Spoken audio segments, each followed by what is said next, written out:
Mchezo wa watani wa jadi, mchezo ambao umevutia hisia za watu wengi, mchezo ambao ulisubiriwa kwa muda mrefu, hatimaye leo umeweza kutimia na Young Africans wamefanikiwa kuondoka na alama zote tatu kwa kumfunga mnyama kupitia wachezaji wake mashuhuri.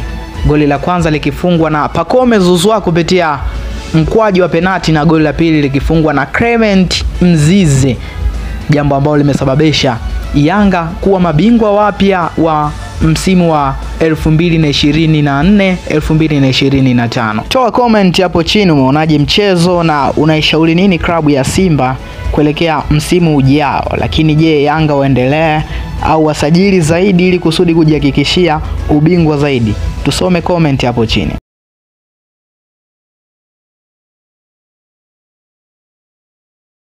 Hawana furaha na kile kitendo ambacho kimefanywa. Ali Salim Katolo anakumbuka ni kwamba ingekuwa kama Tanga kipindi kile ambapo alicheza penalti nyingi na kuwapa faida Simba. Fadlu Rahman Davis ana furaha, sura yake inakosa nuru, anapoteza amani dakika hizi ambazo Amin Mohamed, mwamuzi huyu kwenye madhambi 15 ya Simba, moja la Pinpin Kamara ameamua kwamba ni mkwaju wa penalti na ametenga kwenye penalty arc.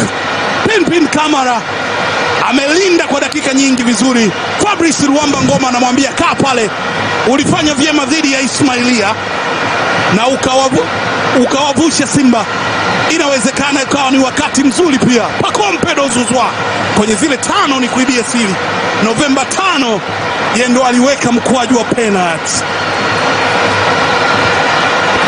Pacome Zouzoua magoli 11 amekwisha weka kambani mpaka sasa katika ligi kuu ya NBC, na moja kati ya hayo amefunga kwa mkwaju wa penalty. Hii inaweza kuwa ni penalty yake ya pili kufunga msimu huu na inaweza kuwa ni goli lake la 12 msimu huu, lakini kikwazo kwake ni Pinpin Musa Kamara. Si mara ya kwanza kucheza mikwaju wa penalty kwake, ameshafanya hivyo.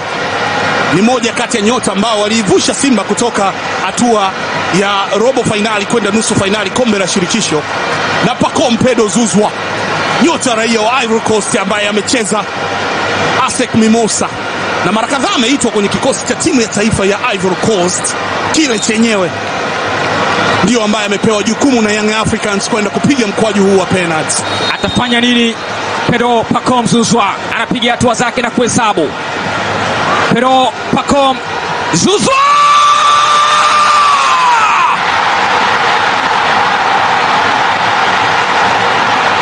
hakuna kuremba mwandiko kwenye daftari la rambirambi ya msiba. Pacome Zouzoua anawasogeza Young Africans katika njia ya ubingwa wa ligi kuu ya NBC. Pacome Zouzoua katika barabara ya majonzi kwa mara nyingine tena. Ni Pacome Zouzoua anayefumua furaha ya mashabiki wa Young Africans katika uwanja wa Benjamin Mkapa. Hii ni Yanga iliyokaribia ubingwa. Hii ni Yanga ambayo imeliona kombe uwanjani. Huyu ni Pacome ambaye anabeba furaha ya wananchi, ambaye anaamini wanategemea makubwa kutoka kwenye mguu wake wa kulia. Kwa utulivu mkubwa kabisa, maguu 12 amemhesabia na upande wa kulia. Anticipation ya golikipa, alikuwa anataka kwenda upande wa kushoto, ameteseka Kamara. Kwa mimi ndio niliwagonga kwenye zile 5 bao la mwisho. Ni hapa ambapo na watanguliza hii leo. Simba wana kazi ya kusawazisha. Yanga ameshashika hatamu. Ni foul. Yamechezeka madhambi kwa Kibu Dennis.